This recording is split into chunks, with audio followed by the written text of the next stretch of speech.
जी राजा खुर्रम नवाज साहब।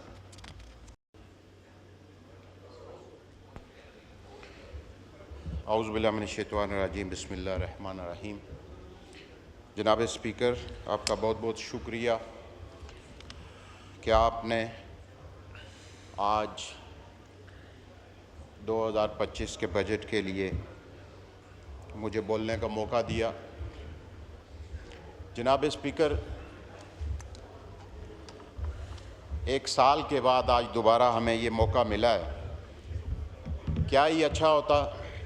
कि जितने भी पार्लियामेंटेरियंस जो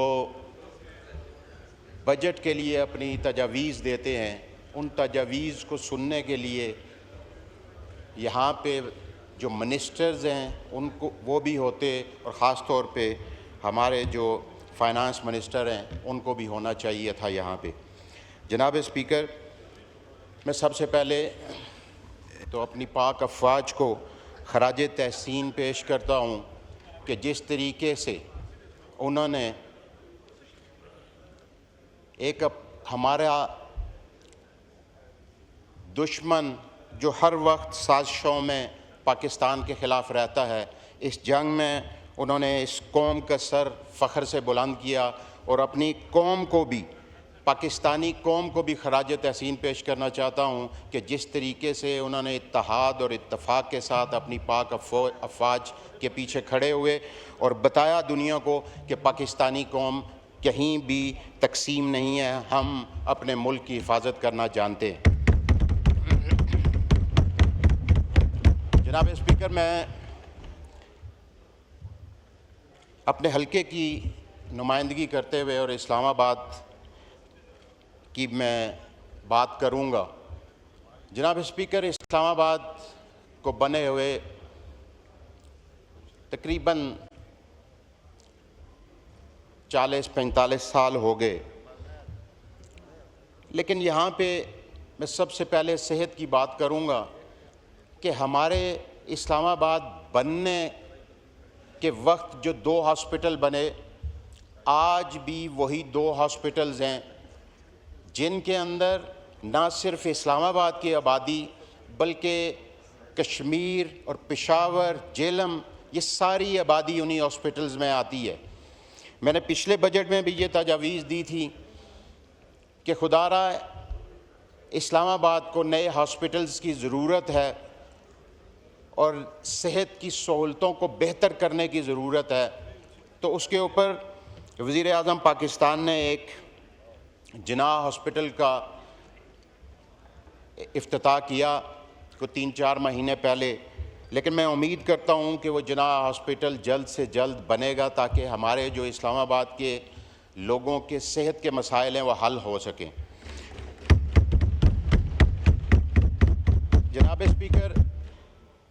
इस वक्त इस्लामाबाद के अंदर जो सेहत कार्ड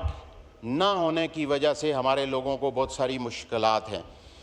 तो मैं ये भी तजवीज़ करूँगा कि हमारे इस्लामाबाद के लोगों के लिए सेहत कार्ड होना बहुत ज़रूरी है, क्योंकि यहाँ पे ज़्यादातर जो लोग रहते हैं वो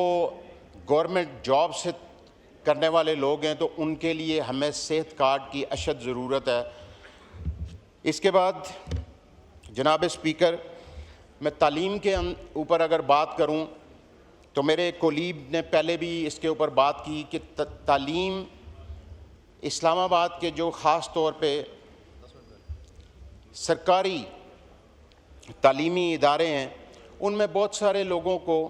मुश्किलात का सामना है, जिसमें टीचर्स नहीं हैं, इंफ्रास्ट्रक्चर नहीं है। और आप यकीन करेंगे कि इस्लामाबाद की जो मेरी कॉन्स्टिट्यूंसी कोई 8.5 से 10 लाख की आबादी के ऊपर मुहित है, उसमें बच्चियों के लिए सिर्फ एक डिग्री कॉलेज है। तो मैं ये भी तजवीज़ करूँगा वज़ारत तालीम से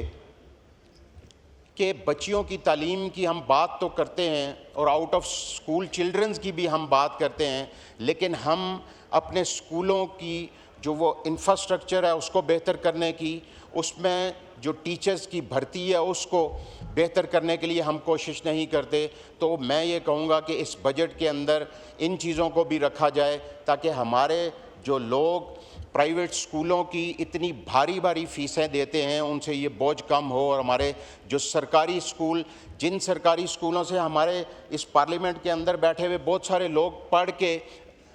यहाँ पे पहुँचे, वो सरकारी स्कूल दोबारा से आबाद हों और उन सरकारी स्कूल्स के अंदर बेहतर मेयार तालीम हो ताकि लोग अपने बच्चों को उन सरकारी स्कूल में दोबारा दाखिल करवा सकें। जनाब स्पीकर, यहाँ पे इस्लामाबाद की डेवलपमेंट के लिए, इंफ्रास्ट्रक्चर डेवलपमेंट के लिए भी बहुत काम होता है, लेकिन बदकिस्मती से जनाब स्पीकर इस्लामाबाद का जो सेक्टोरल एरिया है वो हमारे देहातों के तमाम बजट को वो खा जाते हैं। आज CDA अगर कोई इंफ्रास्ट्रक्चर डेवलपमेंट करता है वो तो सिर्फ सेक्टोरल एरिया के अंदर करता है, लेकिन वो लोग जो इन देहातों के अंदर रहते हैं या जो नई आबादियों के अंदर रहते हैं उनके पास ना कोई सीवरेज है, ना उनके पास साफ़ पीने का पानी है, ना उनके पास बेहतर सेहत की सहूलियात हैं। तो मैं ये तजवीज़ करूँगा कि अब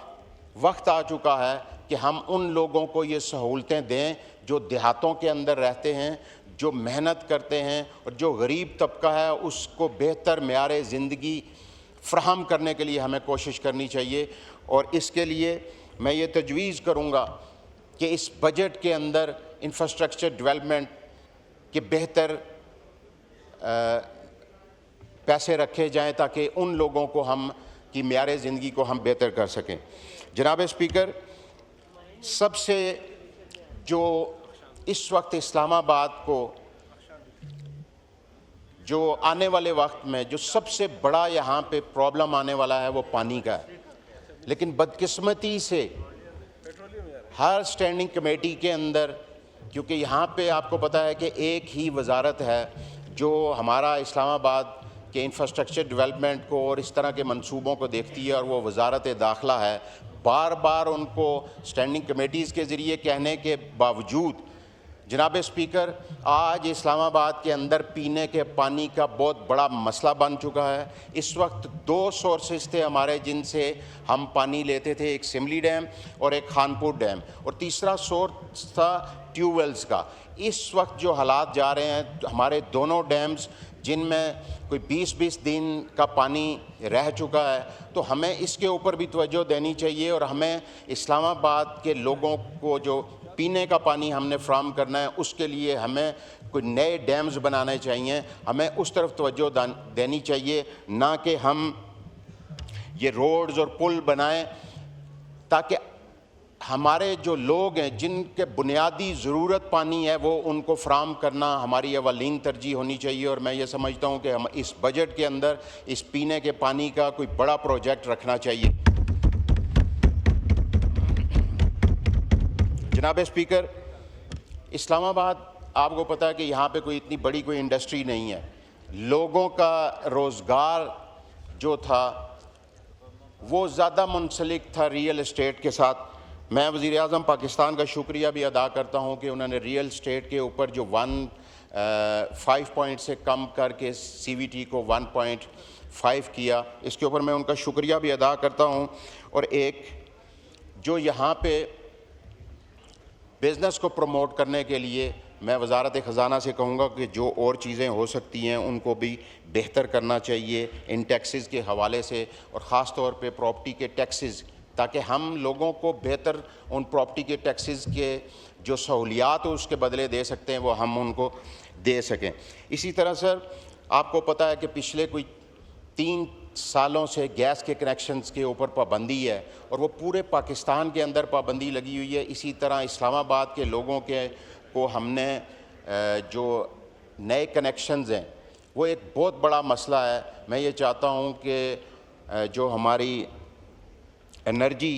की वजारत है वो इसके ऊपर कोई हमें बताएं कि ये सुई गैस के जो हमारे कनेक्शंस हैं वो कब तक हमें मिल सकेंगे। जनाब स्पीकर, इस वक्त पाकिस्तान के अंदर और दुनिया के अंदर आपको पता है कि जो हालात बने हुए हैं, मैं उसके ऊपर भी बात करना चाहूँगा कि आज सेहूनी ताकतें जो इस वक्त एक इस्लामी मुल्क ईरान के ऊपर हमला आवर हैं, तो मैं ये कहना चाहूँगा कि जिस तरह वज़ीर आज़म पाकिस्तान और हमारे डिफेंस मिनिस्टर ने ये कहा कि हम पाकिस्तानी कौम हर लिहाज से अपने इस्लामी मुल्क ईरान के साथ खड़े हैं और हम इन यहूदियों के साथ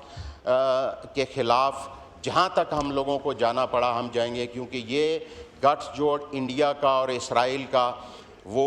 उसको तोड़ने की हमें कोशिश करनी चाहिए और हमें अपनी तमाम इस्लामी मुल्कों को इकट्ठा करना चाहिए और हमें ये बताना चाहिए कि